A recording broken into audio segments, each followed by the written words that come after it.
ईश्वर, भगवान जी आपने कुछ ज़्यादा तरक्की नहीं की जितनी हमने की। हम चांद पर पहुंच गए, हमने गाड़ियां बना ली, हवाई जहाज बना लिया, पर तैने कोई तरक्की नहीं की। मतलब इंसान जैसा बनाता है वैसा ही बना रहा है, उसमें कोई नहीं एक्स्ट्रा पार्ट्स डाल दिए हो जाए, उसमें कोई नया काम नहीं। मैं बस तुझसे एक ही प्रार्थना करता हूँ, जब तू इंसान बनाए ना तो थोड़ी इंसानियत भी डाल दिया कर।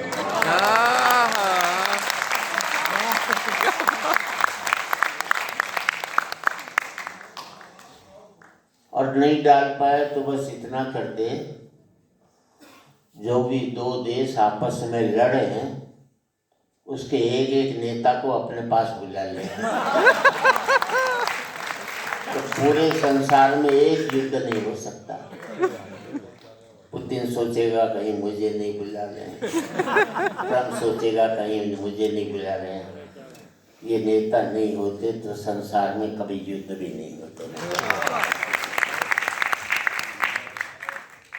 खैर उसने पहले ही नहीं मानी तो अब क्या मानेगा। इस दिवस पर कुछ ज़्यादा कहने को नहीं है मेरे पास, क्योंकि संचालक चला गया कि कहीं मुझे नहीं बुलाना पड़ जाए।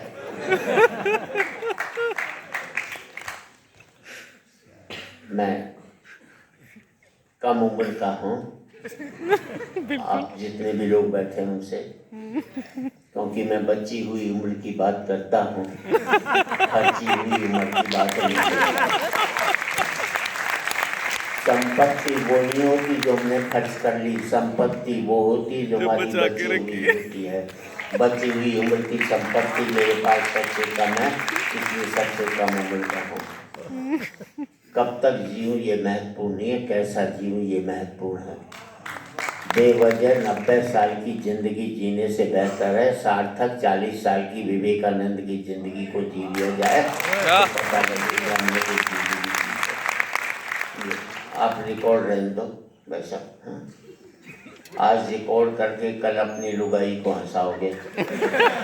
मेरे भरोसे क्या किया था क्या?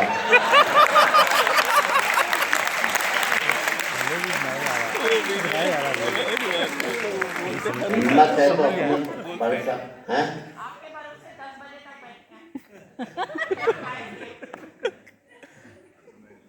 खाया खाना तो नहीं मिल सकता, लेकिन पिए के लिए यहाँ बाहर जा सकते इंतजाम।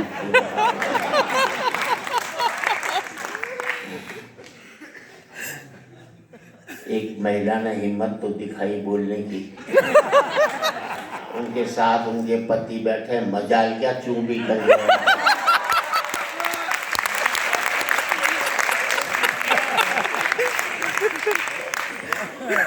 तो मेरे प्रोग्राम में 90% पति अपनी पत्नी को लेकर आता, इसलिए नहीं लाता कि उसे प्यार करता है, इसलिए लाता खुद तो अपनी लुगाई को कुछ कह नहीं पाता, मुझसे कहना चाहता है। भाई मर्द के बच्चों तो खुद बोलो अपनी लुगाई, वहाँ सबकी तय बोल जाएगी। कई बार तो मुझे ऐसे लगता है जैसे इस देश के पतियों ने मुझे सुपारी दी हुई है, तो हम तो कुछ नहीं कहेंगे, तू कहती हो हमारी तरफ से। जब देखा जाए तो इस देश के पतियों का मैं अम्बेडकर, ये बेचारा शोषित समाज जो आज तक ऊपर नहीं उठा, इसे मेरे जैसे संतों की आवश्यकता है। क्योंकि आजकल मार्केट में बहुत संत घूम रहे हैं, देखा जाए तो मार्केट वाले संत घूम रहे हैं।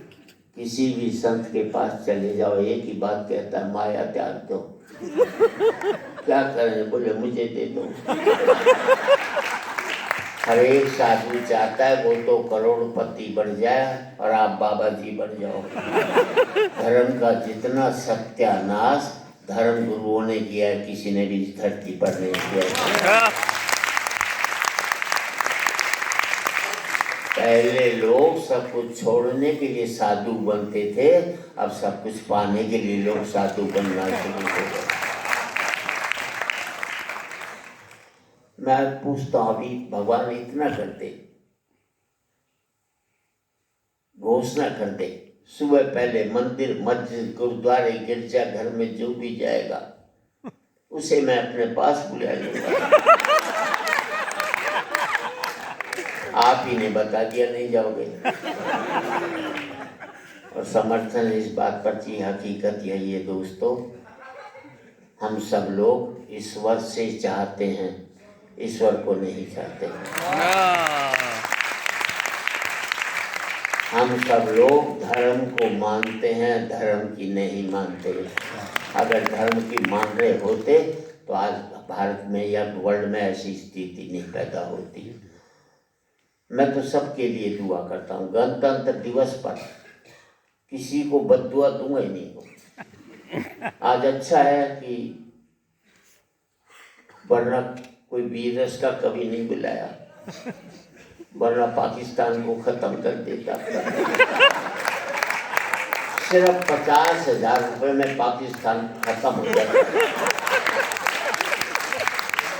और पाकिस्तान को पता भी नहीं लगता कि वो खत्म हो गया।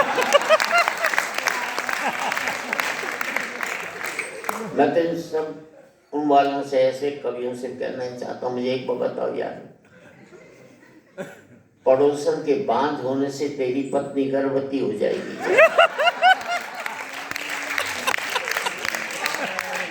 किसी मुल्क की बर्बादी से हम आबाद थोड़ी हो सकते हैं। हम किसी के लिए बद्दुआ क्यों करें?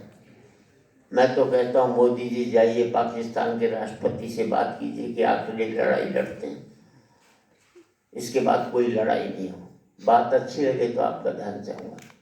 आखिरी लड़ाई लड़ते हैं तो जीतता है कि हम जीते, बस इसके बाद युद्ध नहीं हो। आखिरी लड़ाई लड़ते हैं तो अपने मुल्क की गरीबी पहले मिटाता है कि हम पहले मिटाते हैं। तो अपने मुल्क की बेरोजगारी पहले मिटाता है कि हम मिटाते हैं। यार गोलियों का खर्च रोटियों पर हो जाए, दोनों देश के लोग संपन्न हो जाए, इससे बड़ी मैं दुआ क्या कर सकता हूँ।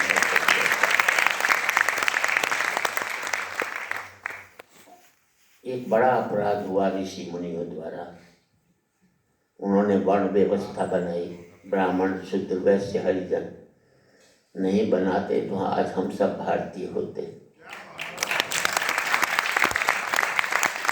मैं सबसे पूछना चाहता हूँ, सब ऋषि मुनियों से, राम तो सबरी के झूठे बेल खा सकता है, पर सबरी राम के मंदिर में क्यों नहीं जा सकती? इस बात का जवाब चाहिए मुझे। इस बात का जवाब चाहिए यार, जो मेरी गंदगी उठाता है वो मेरे से गंदा कैसे हो सकता है?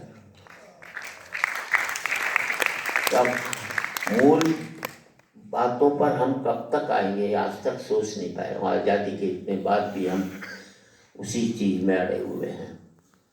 इन ऋषि मुनियों ने मुझे कभी गंगा में स्नान नहीं करने दिया, क्योंकि इन्होंने कह दिया